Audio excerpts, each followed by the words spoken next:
سن 2 ہجری کی رات حضرت ام فضل نے ایک خواب دیکھا کہ رسول اللہ صلی اللہ علیہ وسلم کے جسم مبارک کا ایک ٹکڑا ان کے گھر میں آیا ہے۔ انہوں نے نبی صلی اللہ علیہ وسلم سے یہ خواب بیان فرمایا تو نبی صلی اللہ علیہ وسلم نے اس خواب کی یہ تعبیر بیان فرمائی کہ میری لخت جگر فاطمہ کے ہاں ایک بیٹے کی پیدائش ہوگی جس کی پرورش تم کرو گی۔ لہٰذا سن 3 ہجری کو سردار جنت حضرت امام حسن علیہ السلام کی پیدائش ہوئی اور اس خواب کی تعبیر مکمل ہوئی۔ پیارے دوستو، آج کی اس ویڈیو میں ہم حضرت امام حسن علیہ السلام کی زندگی کے بارے میں جاننے کی کوشش کریں گے۔ بسم اللہ الرحمن الرحیم۔ السلام علیکم ورحمۃ اللہ وبرکاتہ۔ پیارے دوستو، رسول اللہ صلی اللہ علیہ وسلم نے اپنے نواسہ حسن بن علی کو سید کا لقب دیا۔ آپ کا بچپن نبی صلی اللہ علیہ وسلم کی پشت مبارک پر سوار ہو کر گزرا۔ رسول اللہ صلی اللہ علیہ وسلم کی نگرانی میں امام حسن علیہ السلام کی پرورش ہوئی، لہٰذا امام حسن علیہ السلام کے اندر اپنے نانا جیسے اعلیٰ صفات اور کردار موجود تھے جو کہ آپ علیہ السلام کے تقوی، زہد، صداقت، امانت داری اور نیک سیرت سے عیاں تھے۔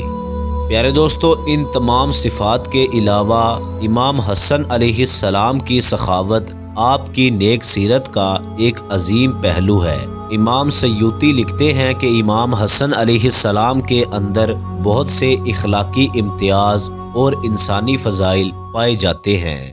آپ علیہ السلام کی شخصیت نہایت ہی باوقار، بردبار اور سخی تھی۔ پیارے دوستو، تاریخ کی کتابوں اور احادیث مبارکہ کی کتابوں میں امام حسن علیہ السلام کی سخاوت اور بخشش کے بے شمار واقعات ملتے ہیں جو کہ امت کے لیے مشعل راہ اور ہدایت کا سر چشمہ ہیں۔ امام حسن علیہ السلام راہ خدا میں بہت زیادہ مال و دولت خرچ کیا کرتے تھے۔ خمس اور وظیفے کے جو پیسے آپ علیہ السلام کے پاس آتے تھے، آپ علیہ السلام وہ سارے کا سارا مال غریبوں میں تقسیم کر دیا کرتے تھے۔ شاید ہی ایسا کوئی سائل ہو جو آپ علیہ السلام کے دروازہ اقدس سے خالی ہاتھ واپس گیا ہو۔ پیارے دوستو، مؤرخین نے یہاں تک لکھا ہے کہ امام حسن علیہ السلام نے اپنی پوری زندگی میں 2 مرتبہ اپنا سارے کا سارا مال راہ خدا میں خرچ کر دیا تھا اور 3 مرتبہ اپنی تمام دولت کا آدھا حصہ راہ خدا میں وقف کر دیا تھا۔ پیارے دوستو، امام ابن کثیر نے البدایہ میں ایک روایت نقل کی ہے کہ ایک مرتبہ امام حسن علیہ السلام نے ایک غلام کو دیکھا جس کے پاس ایک روٹی تھی جس سے وہ ایک لقمہ خود کھا رہا تھا اور ایک لقمہ اپنے پاس بیٹھے کتے کو کھلا رہا تھا۔ جب امام حسن علیہ السلام نے یہ منظر دیکھا تو آپ نے اس غلام سے فرمایا کہ تجھے کس چیز نے اس کام پر اکسایا ہے؟ غلام نے اس بات پر جواب دیا کہ مجھے اس بات پر شرم آتی ہے کہ میں اس روٹی سے خود کھاؤں اور اس کو نہ کھلاؤں۔ پیارے دوستو، امام حسن علیہ السلام نے اس غلام سے فرمایا کہ تم نے کہیں جانا نہیں جب تک کہ میں واپس نہ آ جاؤں۔ جب حضرت امام حسن علیہ السلام واپس آئے تو آپ علیہ السلام اس غلام کے مالک کے پاس گئے۔ امام حسن علیہ السلام نے اس غلام کے مالک سے اس غلام کو اور اس باغ کو جس میں وہ رہتا تھا خرید لیا اور اس غلام کو آزاد کر دیا، اور وہ باغ بھی آپ علیہ السلام نے اس غلام کو بخش دیا۔ پیارے دوستو، امام حسن علیہ السلام لوگوں کی حاجت اور ضرورت کو پورا کرنے کے لیے ہمیشہ پیش رہا کرتے تھے اور کسی بھی عمل کو اس نیک عمل سے بہتر نہیں سمجھا کرتے تھے۔ پیارے دوستو، ابن عباس نے ایک روایت نقل کی ہے۔ آپ فرماتے ہیں کہ ایک مرتبہ میں امام حسن علیہ السلام کی خدمت میں پیش تھا اور امام حسن علیہ السلام مسجد الحرام میں معتکف تھے اور طواف میں مشغول تھے۔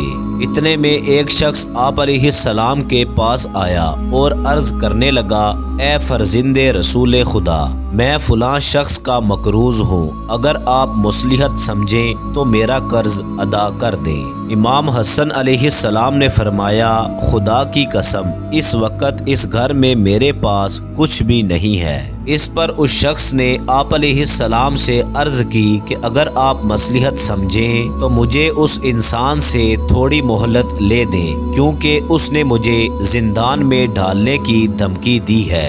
امام حسن علیہ السلام نے اسی وقت طواف چھوڑا اور آپ علیہ السلام اس شخص کے ساتھ چل پڑے۔ حضرت ابن عباس نے عرض کی کہ اے رسول خدا کے فرزند، کیا آپ بھول گئے کہ آپ اس وقت حالت اعتکاف میں ہیں؟ آپ علیہ السلام نے فرمایا، نہیں، لیکن میں نے اپنے والد سے سنا ہے کہ رسول اللہ صلی اللہ علیہ وسلم نے فرمایا کہ جس نے بھی اپنے کسی مومن بھائی کی کوئی حاجت پوری کی، گویا وہ اس طرح ہے کہ جس طرح اس نے 9000 سال حالت روزہ میں اور رات عبادت میں گزاری ہو۔ پیارے دوستو، امام حسن علیہ السلام بے شمار غلام آزاد کیا کرتے تھے، یہاں تک کہ جب آپ علیہ السلام کو اپنے کسی غلام یا پھر باندی کا کوئی چھوٹے سے چھوٹا نیک عمل پسند آ جاتا تھا تو آپ علیہ السلام اسے تحفے میں ہزاروں دینار دے کر آزاد کر دیا کرتے تھے، اور اس طرح بے شمار غلام اور موالی آپ علیہ السلام کے معتقد بن گئے تھے۔